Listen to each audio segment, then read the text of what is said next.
Hey yo, it's your boy Ancient Albatross here again, and today we have a very special guest with us. We have the marvelous Grant Ellis, and of course our Woo! usual partners, Mr. Anthony, Mr. Dean, Alpha Dean, and Spigs. And yeah, we're here to talk RPGs. Yeah. So Dean, Awesome. Well, ladies and gentlemen, without further ado, we have our man of the hour, the wise Papa Grant, otherwise known as the bad boy of D&D, known for all of his wonderful accolades as a designer of sensory experiences. He emphasizes on producing tabletop games and actual play live streams on Twitch, as well as a wildly varied internet presence. Welcome, Grant. How you doing today? Thank you so much for having me. I'm doing phenomenal. It's one of those things where this is the best way to bring my day to a close. Hanging out with the wonderful folks of Cypher Unlimited and talking tabletop RPGs. Awesome. awesome stuff. Nice. That's great. All right, so I guess we'll just shoot right on into it, right? So, as Dean said, you are known as Wise Papa Grant or the Bad Boy of D&D. So I was personally I love wondering, that name. how did you come across that nickname? Why are you the Bad Boy of D&D? It all started. I was recruited into the streaming community out of the convention scene. I was an invited guest as a panelist talking about tabletop RPGs actually at a video game convention, and I ran Dungeons and Dragons in 2 days for 100 unique people. Just line them up. It's their first time playing D&D, 90-minute sessions, hour sessions, just getting them playing role-playing games.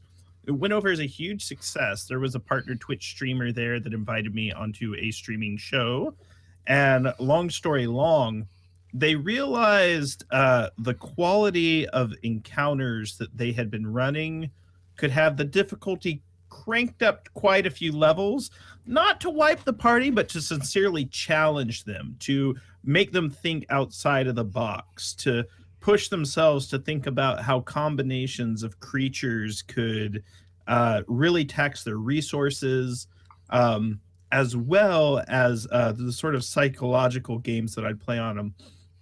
I worked a lot with pro wrestlers on psychology and promos and working with audiences. So when I was on a Twitch stream, I realized as well, you really want to play to an audience as well. And what I wanted was to get all the heat on me. I wanted everyone in the chat to hate on me and love the players. I wasn't That's an awesome. adversarial game master, but I was like, I want to be the baddest guy here. I want to be the Ric Flair of role-playing games. I want to come in with the belt and the promos and the woo! And so it started, then I started wearing sunglasses on streams. We started doing all kinds of stuff, and it just kind of escalated over time to the point at Origins this year. There's another individual who is known as the bad boy of role-playing games, and I was the bad boy of D&D. And James Intricasso, the game designer and D&D adventure designer, he kind of set up getting both of us together. He wanted to have a face-off, but instead we just, threw the wolves and boo, hit each other and formed a tag team on the spot. So really it came from the reputation I built as the world's most dangerous dungeon master, as they said. But it's all a character. That's awesome. Nah, I dig it. That's pretty cool origin. That is awesome. And it's just like a pro wrestling where you get the surprise twist. They teaming up.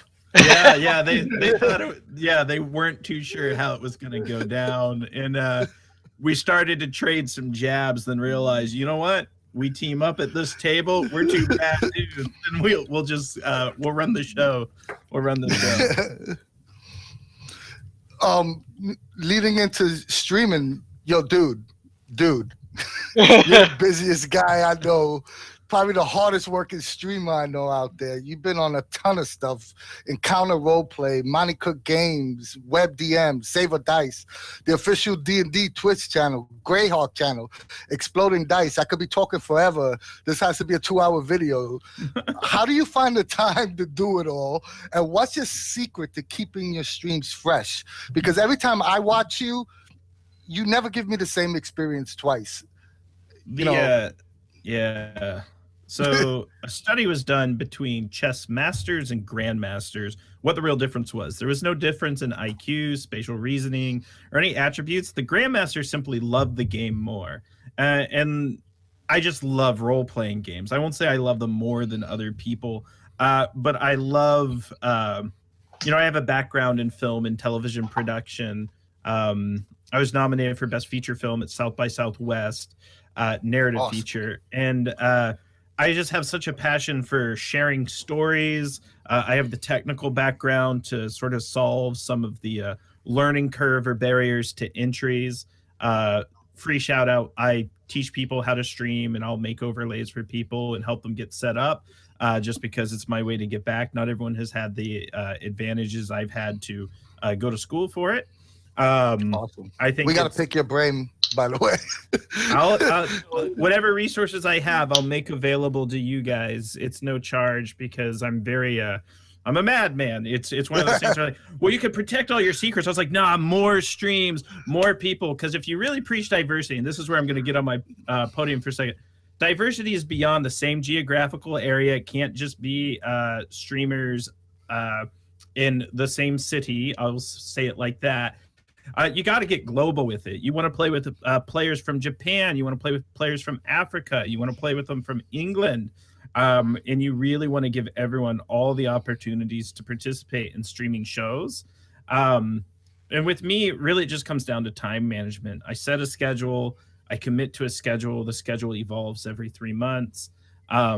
It is taxing, and there's good days and bad days, but I always just try to put on a show. Just put on a show, have fun with it. We're playing a game, we're putting on a show, and hopefully we'll introduce more people to gaming and get more people excited about playing in games. So you definitely put on great shows, and trust me, the community appreciates everything that you do. I appreciate hearing that, even though I'm kind of the I'm the worst person to have in your game. I'm gonna be honest. It's just like Marcy, Valon, WebDM, Jim. They're like, Grant's gonna come into game, and whatever we have planned, he's just going to screw it up and be like, to heck with this. I'll burn down this world. Honestly, Grant, the best you gotta play with us. We don't plan shit. See, the thing is, I watch you guys' advice streams. I'm like, these are my guys. These are my people. So, and what Anthony just said, that was awesome. His question, I love the answer. So, speaking of which, what game do you feel, or games do you feel lend themselves best to streaming? All right, first and foremost, Cypher System, and here's why. The reason Cypher System lends itself to streaming is it invites a conversation between game master and player as you approach tasks. It is a conversation that you can have in order to identify what the task level, task difficulty is going to be scene to scene. And I think the audience really enjoys watching the human interaction that takes place. I hadn't really thought of it that way until Charles Ryan of Monty Cook Games explained it to me. And I realized why I was having so much fun. Likewise, it's setting generic, so you can skin it with anything. And if you don't like a component, you can shelve it. If you don't like the ciphers, don't put the ciphers in there. However, if you love them, fill it up with them. Hand them out like Halloween candy. 'Tis the season, after all. So... yeah, I really like Cypher System. Another good system is essentially the Apocalypse engine from Apocalypse World. A lot of the Powered by the Apocalypse games lend themselves to streamings very well. Blades in the Dark. I really like a game called Vagabonds of Defid, which is based on World of Dungeons, Blades in the Dark, and a little bit of City of Mist. Mm-hmm. The 2d6 system is very graceful. Any game where it's kind of describe a scene, ask the players what they do, and also any game where you draw maps and leave blanks to list a guiding principle of Dungeon World. I think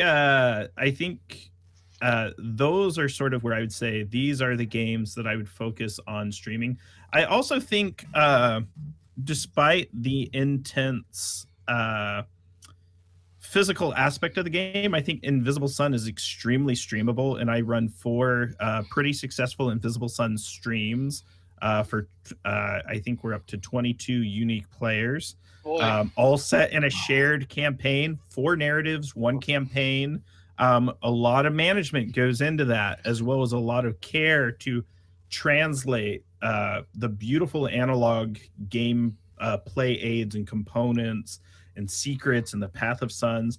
Fortunately, a game that's imagination based with surreal elements is pretty easy to translate. I think the hardest part there is when you're starting out with new players, they may not be acclimated to a player driven game, player driven narrative.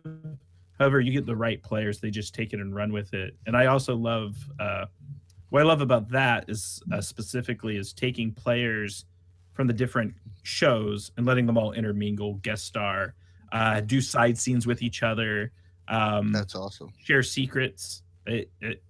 That's been like the most fun gaming experience I've had.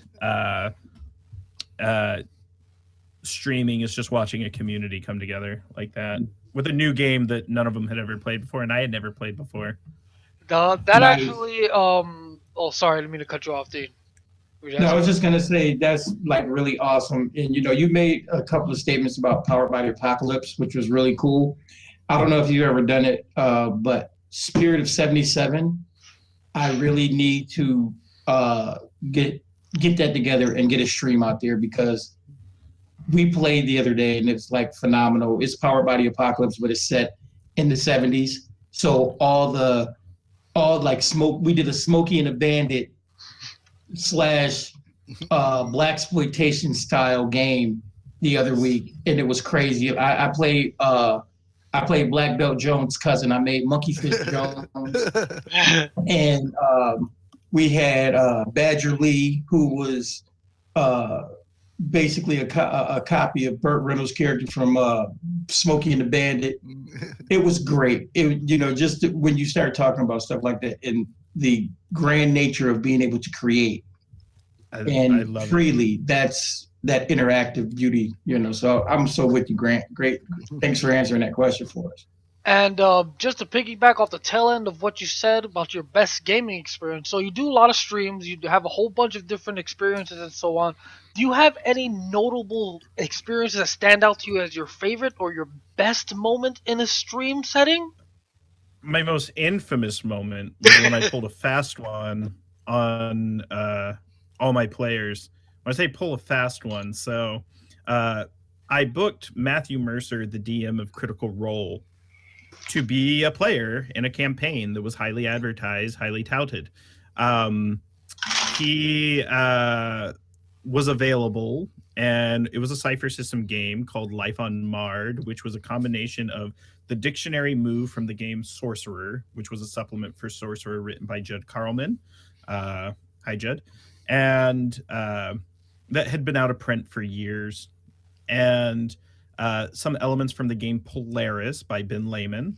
And I ran it in Cypher System because someone asked me for their channel. They said, Grant, I want you to run a show on my channel. I want you to pick a game system. I want you to pick a game system that really has story-oriented mechanics. I want it to be very engaging for our viewers. So I just sat there, and I was relatively new to Cypher System, but I loved it. I was like, okay, this is going to be Cypher System. I messaged Matt. This builds up to the moment. He wrote love letters. He wrote back fiction. All these players, these 4 wonderful women, learned that they were going to play in a game with Matthew Mercer. He was playing, their characters were 4 sisters. He was their brother. And I had set it up that at the climax of the first episode, I had booked a professional opera singer, makeup and all, to come out as the Prima Diavola, the Devil Prime. And she was going to kill one of the sisters who was in on the gag. But Matt Mercer would step up and sacrifice himself to save his sisters. He sacrificed himself to save the sisters. Then the one sister sacrificed herself to save his soul. So she became a demon as the result. And the rest of the adventure wasn't this epic high fantasy. It was, how do you deal with a broken relationship when someone you love, a family member, has become a demon? Well, you turn them back. No, you don't turn them back. They are a demon now. That's not something you reverse. This is who they are. This is their core essence. They are a demon. So the rest of the story was, and they were essentially a group of demon hunters. They now have to forsake that oath and march their sister across the wastes of Mard. But Matt Mercer coming out, and just, he's such a good actor. He's a good gamer. And you could tell there are points, though, he's just playing the game. He wanted to win. And he could see the strategy, and he was like, you could tell he was like, I'm not holding back. I'm getting in this. And he really played well. I had him write and essentially some prose to read. I started the game kind of Fall of Magic style. There was everyone had a little bit of like flash fiction. Just for the sisters that were playing, their prompt was, today was very hard, and they described why it was a hard day and how difficult it is to be a Knight of Mard. And then Matt's prose was why I love them, and he explained why he loved each and every sister. And just they're like weeping. Awesome. And then I killed him with the devil. I had an opera singer just scorching and beautiful. And then we ended it. There's this beautiful opera in the one of the Super Nintendo Final Fantasy games, Final Fantasy VI Japan, 3 US. And she sang the opera from Final Fantasy, which was Matt's favorite song. We just played that over the credits. And those poor players were like, you freaking dangled one of the world's most famous role players, just kind of had him there in our game and then killed him. I was like, yes? Yeah, that's my most infamous moment. That's why you're the bad boy. And not for nothing, I think that was the first stream of you that I actually watched, because you posted it on the Cypher Unlimited Discord. And the chat was like live for like 3 or 4 days, just talking about, one, that Matthew Mercer was in a Cypher game, and 2, that was, a lot of people don't seem to see how versatile the Cypher system is, and you showed pretty much most of the people on our server, hey, I could do what I want with this. This is such a flexible system. And here's with some scary things. Outside of Marcy Vallon, that was everyone's first Cypher game. We never played it before. And that's how easy it is to just pick up and run. Well, my definition of Cypher, I tell people all the time that Cypher is elegant in its simplicity. Its simplicity is so elegant. The modular nature just makes the possibilities endless. Dean knows I've probably run over 200 Cypher sessions. And I've maybe run Numenera twice, and that's at Gen Con. Or the strange ones. I just take an idea that I like it and I run with it, So it's so easy to build on top of. It's almost like a Lego set. You're just constantly building on top of until you come up with a narrative that you're comfortable with. I dig it. Yeah.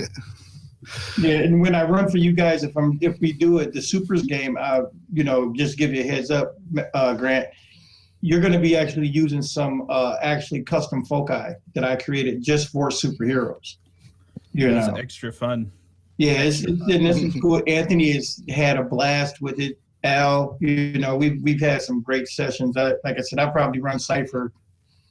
Oh God, I don't even want to try to put a number on it, but. It's my new mainline drug. It's made me turn into a 12-year-old again, like I'm first finding gaming again. So that's the best part about it. You had said earlier that you got your introductory being a con GM, and then you moved on to streaming games. So there's difference between streaming games and playing face-to-face, and which do you prefer? All right, so here's how I'll describe it. So I think there's essentially 3 modes of play: the home game, organized play, and a streamed game. Organized play has more standardization about the way the game might be adjudicated, because you're going to have a wide variety of people, and they're trying to create a similar experience from table to table, and there might be characters that move from group to group. The home game is a private affair. for those to share in the room. It's a very intimate experience. It is a time to play the game apart from the world and spend some time enjoying each other's sociality at the game table. The streamed game is different in that there is an audience component and it becomes a rhetorical document for the world to see.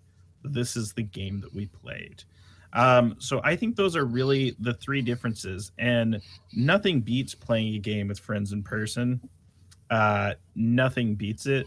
You get pretty close there though with the relationships you form online. I'm sure you've met people on from your Discord in person at conventions. You've yeah, shook hand with some of you guys at the Monty Cook get together, and it's really neat to see how it kind of bridges that gap and opens opportunities to invite people into the home game, the more private game.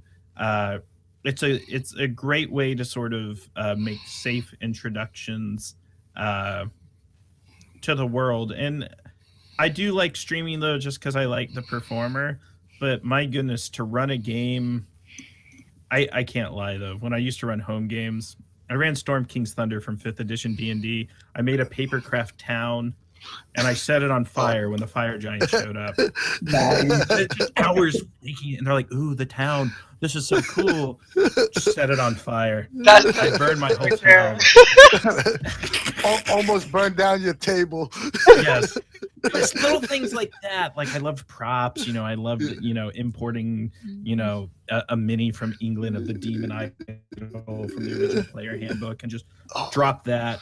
But yeah, I love the tangibility of a home game. You can't really beat it. And playing games with people in person, I think you form the most perfect bond and fellowship between fellow gamers is when you play together. I have a good friend, Eric Vulgaris. Our first time playing a game together was we played World of Dungeons in a Starbucks at PAX Unplugged last year. But that said, we played in 100 streamed games after that, but it all came down to that first time rolling dice at a coffee table in a public location. People come by, what are you doing? It's like, we're playing a role-playing game. You want to join? And they're like, now that I'll watch. Exactly. That's awesome. That is awesome. That's great. So, Grant, you have this quote. I see one of your bio quotes. You're saying we should all play together. And you've already kind of touched on being a huge proponent of inclusivity, diversity, the whole nine.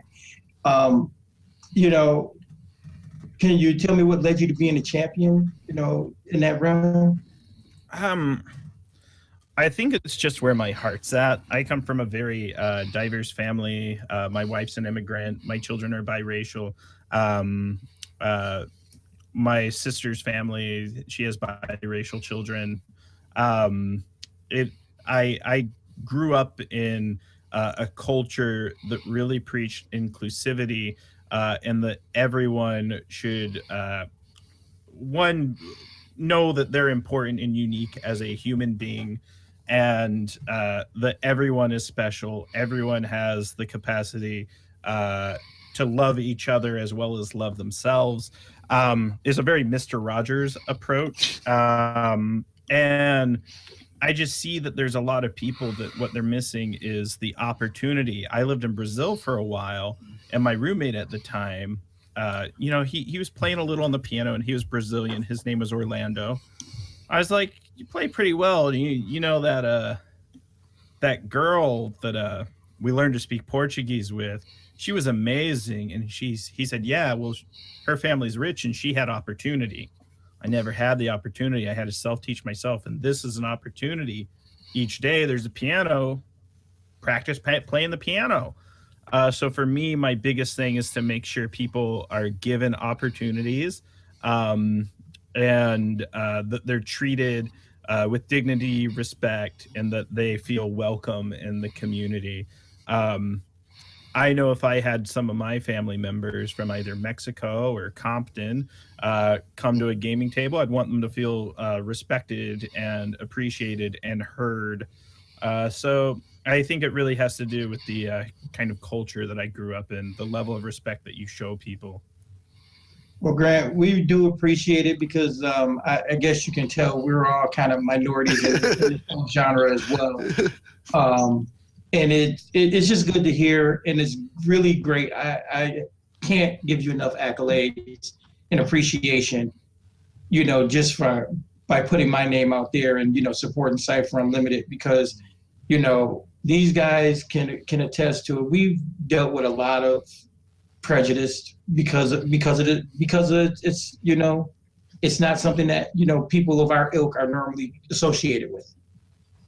But I'm sitting here with three good friends that I met online. They're like my best friends and my brothers now, and we're probably the biggest geeks you're ever going to encounter. Between the three of us, the plethora of information, but. The Guys first like time, yeah. Say the first time I heard you talk, and I heard you were talking about what villain should have gotten more play in a comic book that didn't, and I'm like, this dude could be my dad. I love this.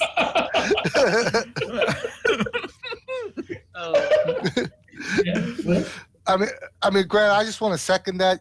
I grew up, I still am a Latino in New York City, and gaming wasn't something that we did per se, and we would have to literally travel to Manhattan an hour to and from just to get in a D&D game, back in the 80s, and it wasn't always the most welcoming when we got there, but we stuck it through, and eventually barriers got broken and everyone got accepted. But to see someone outside of our that is it's very special to us.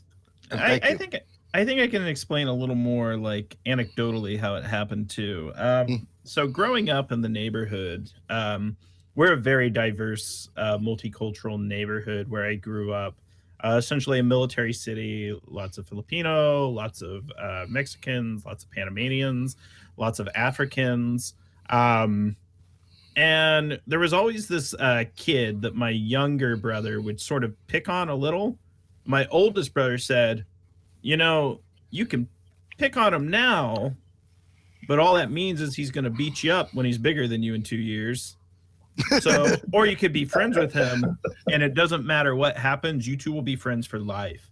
So my younger brother told me, he goes, Big Sam gave me some advice. We were like 9 or 10, and I was 12 years old. I had just started playing role-playing games. I was like, well, invite the Panamanian kid that barely knows English over. We'll play Star Wars. We'll play Western game Star Wars. Nice. And Suleiman and Amadou from the Ivory Coast, invite them over too. Let's just teach them how to play because we need to get a party together if we're going to run this game. We can't just play it one-on-one today. So we just started inviting like a lot of the immigrants over to play role-playing games because, shoot, it's nerd stuff, but it's so fun. And no one can deny how fun it was. And from the jocks on down, they were going to get introduced to some role friendships, and those people still today, they go, I remember going over to the Ellises, and the Ellises coming over putting hot sauce on their popcorn for the first time. But we have lots of good memories. Trust me, I know. I introduced plenty of thug to role playing. And now that we have touched on this inclusivity aspect of your gaming, are there any besides the story you just told? Are there any other experiences that you've gone through that are extremely notable to you? Like any that stand out in your mind as very positive, influence on other people, like seeing people of different color or background doing things as a result of your trying to push for this inclusivity? I can't necessarily say my own, although I have had a few people that are starting out in streaming contacting me and say, look, I want to do a stream, but I don't want us to be 5 white guys from Texas. I believe in diversity. I believe we should be giving people opportunities. How can I start? I was like, just start by starting. Invite everyone to game. Just invite people, see who comes, and always invite. They might... there's many different barriers that people might have to playing a game. we might not be available to play a game tomorrow night at 9:30.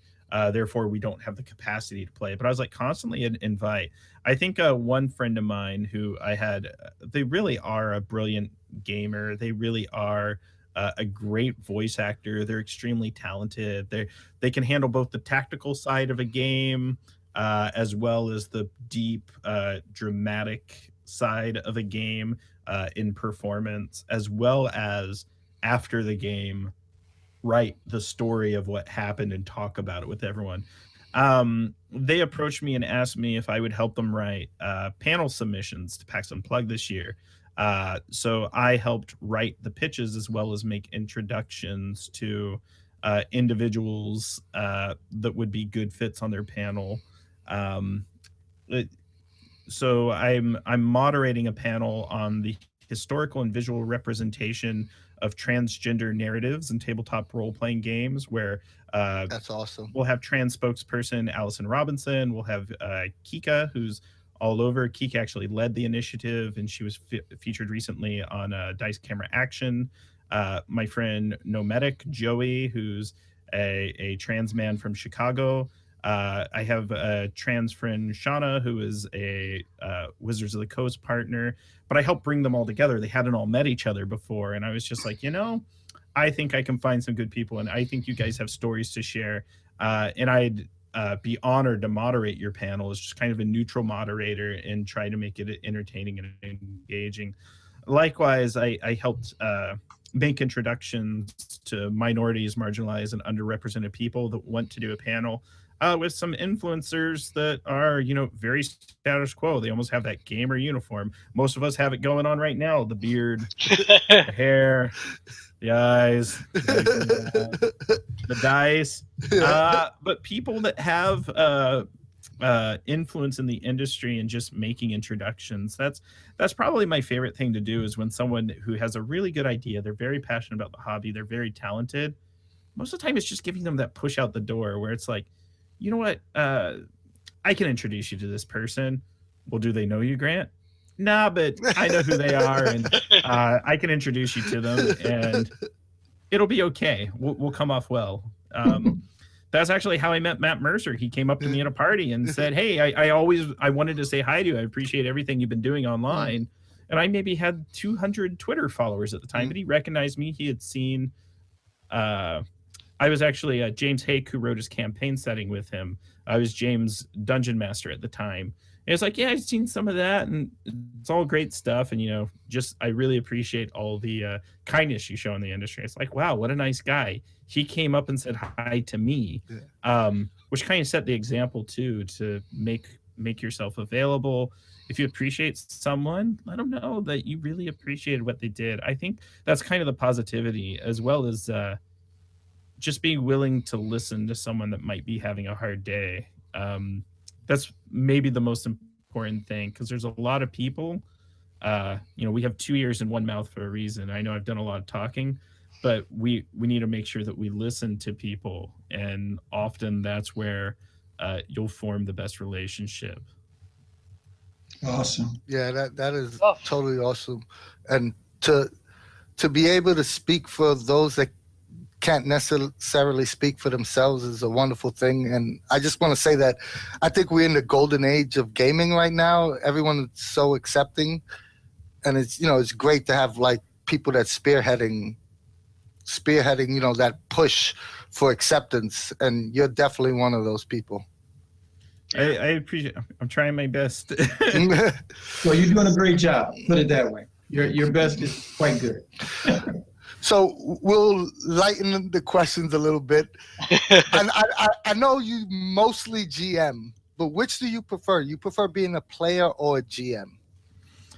I really prefer to be a GM because I'm so bad as a player.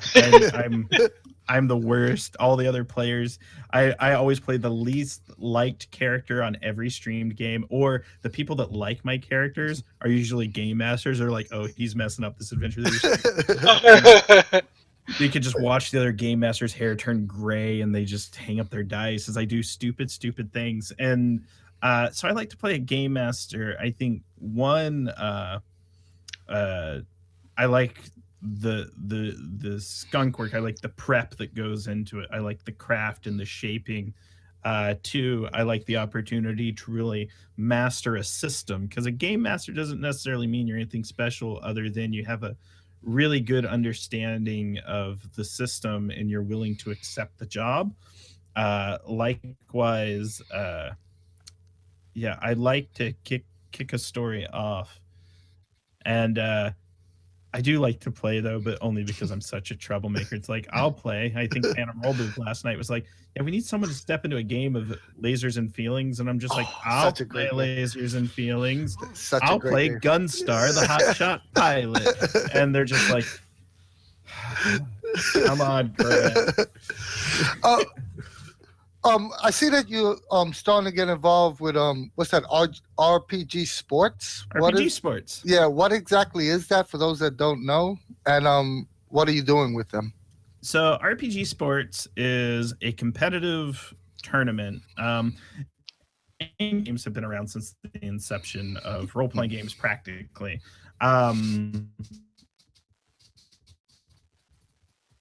This is an EVP combat scenario where there's different pre-generated characters. You ban some of them out, like a typical esports event, then pick the ones you want to use to form your party, and then you're in a map. And I encourage players too, when I'm teaching them, get creative with that. I was like, if I haven't described how tall that building is, say you misty step to the top of it and lower a rope so everyone else can climb up.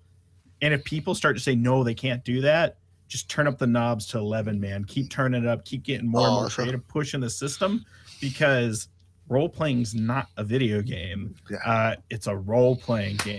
And if you're the best role player, you're going to be throwing all this stuff at me, and I just got to handle it as a dungeon master. I am the head dungeon master for all the competitive games. I may have been picked because I also did the D&D World Series earlier this year, which was more traditional dungeon delving. There were RP elements. There were scores to how you handled social encounters.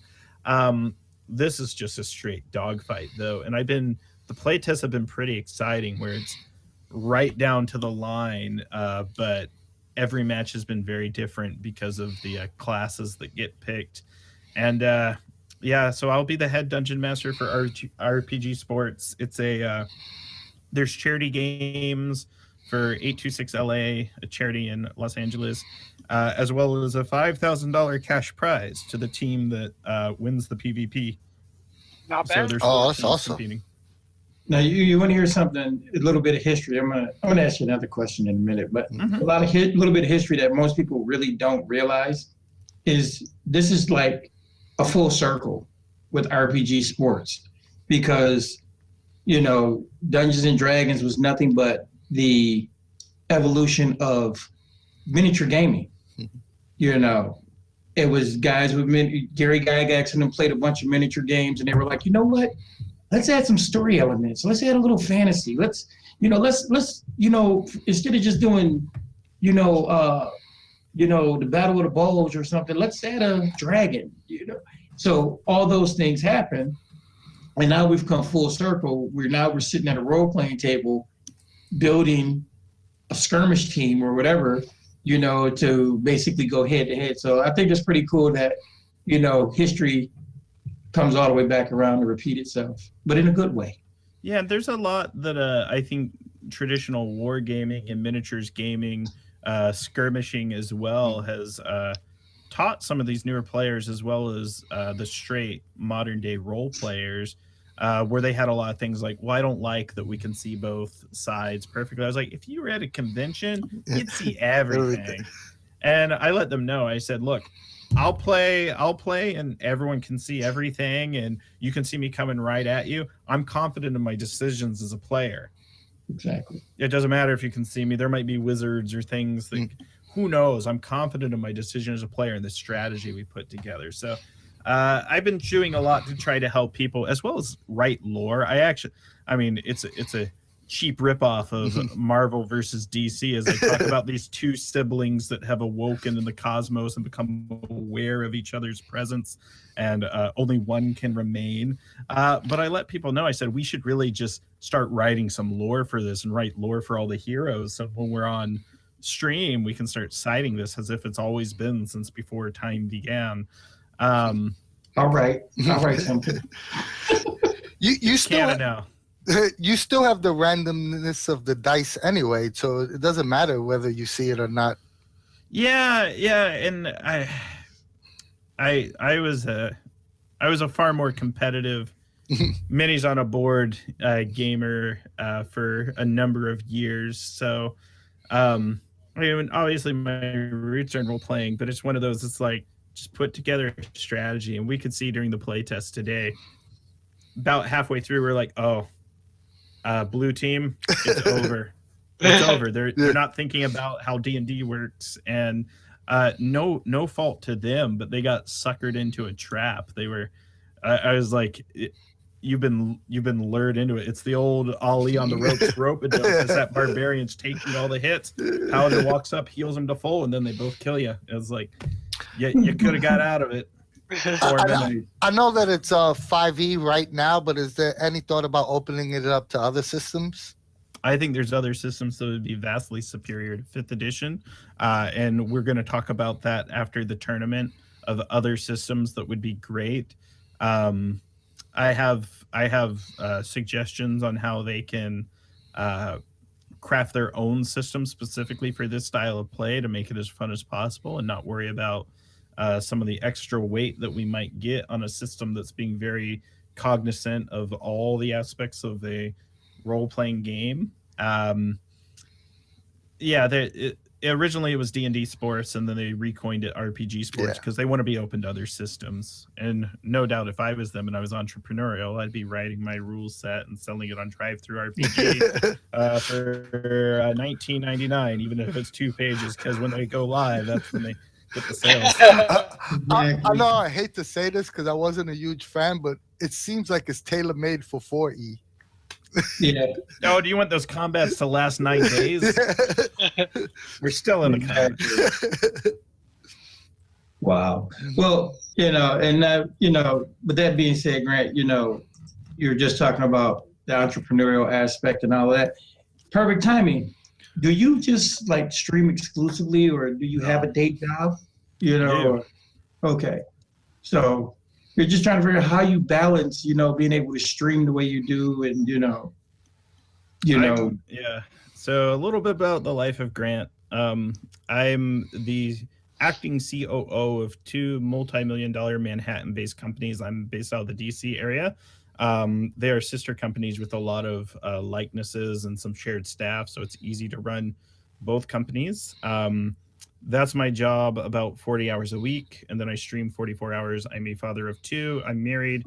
I teach Sunday school every Sunday, so I am a madman. I think there's 1% of the population that operates on like 3 or 4 hours of sleep, and I fall into that category.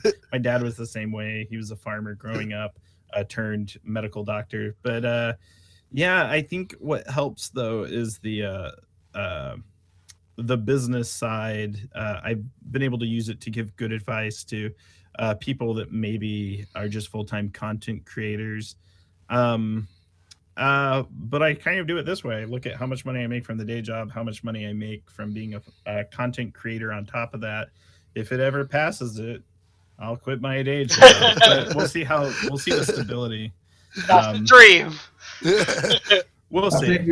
I think we're all looking for that one, buddy. Because, but I understand the functioning on short amounts of sleep. I'm basically the same way. I work 12-hour days, and then come home and we'll game, nights, 9:30 to 2 o'clock in the morning, and then I'll go and go to work the next day. So I get you. Sleep is for the dead. I was gonna say you're one of those party guys. Party guy Dean is the new name. Not necessarily parties, but then again, why not? But no, RPG party. Yeah. Well, Grant, honestly, I got to say thanks a lot. I really appreciate you coming on and talking to us. And I can't wait, to run a game for you guys. I'm really looking forward to that. And I think you're going to enjoy the super sci-fi game. Anthony's played in it already, so he knows all about it. So, Grant, how could people reach you if they wanted to? Okay. Where can we find you on the interwebs? Best way to find me on the interwebs is on Twitter at WisePapaGrant. I'm on 9 different RPG shows 7 days a week. I'm a producer for WebDM, so if you follow WebDM Show on YouTube, most of the content that hits their WebDM Plays YouTube channel, I produce, as well as everything that's live on Twitch. You can find me on Sundays on Monte Cook Games on the Owl of Lycia campaign. In everything in between, really just follow my Twitter, because when you're involved in this many games, the schedule kind of changes and rotates, so I try to keep the Twitter up to date. I also have a Patreon, patreon.com/Grant R. Ellis. All the money that goes into that Patreon goes to pay my players for their time to be on these broadcasts, because I believe it falls under the category of new media and streaming media and performance. And I also have a lot of players who make a sacrifice to play in every game, and I want to compensate them with whatever the community is willing to pay. Since my own personal finances are limited, the community can help supplement. And yeah, I appreciate everyone that's helped supported my Patreon as well. Yes, we'll share a link down below for anyone that definitely run to, and I actually have to go support that. But I'm going to just tell a funny story. Last week when we found out we were going to have you on the show, I tried to do a little research, see if I could like list everything that Grant does, and then I quickly realized that he like changes every day. So I was like, you know what? I'm just gonna give this shit up. We'll have Grant tell us what he's doing, because this is ridiculous. This guy is super busy. You're awesome. Yeah, thank you. I mean, sorry, go on. No, go ahead. No, I was gonna just say thanks, for coming on, doing this little talk with us. And again, we will be sure to add all your links to the, the description of the video below, so that everyone can see where your content is, how to, see what you're writing and whatnot, try to follow along with your stuff. And yeah, just want to say thanks. It's been awesome. Yeah, I was gonna say I didn't even plug any of the design work I'm doing. So save that for another time. You can plug away if you want. We got time.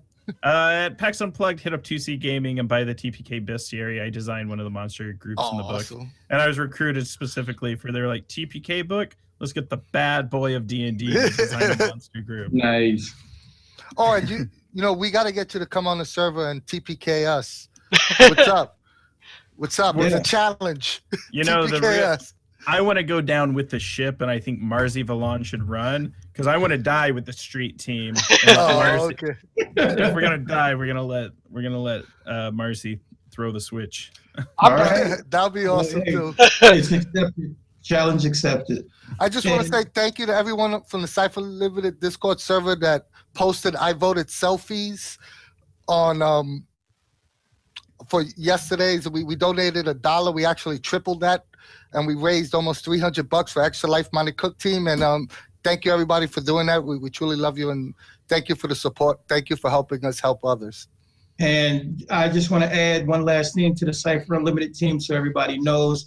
Next episode will probably be one of the golden ones. Steven should be on with us, and we're also gonna, get set up so you guys can take part in watching a episode of GM Roulette. That should be very fun. More of 4 GMs, 30 minutes apiece. Total improv session. It's the best session. And, thank you all for watching. Those of you who watched, be sure to like, subscribe down below. We'll have more content coming up for you guys in the near future. And take it easy. And from us from the CU, we will see you later. Later. Thanks, Grant. Laters.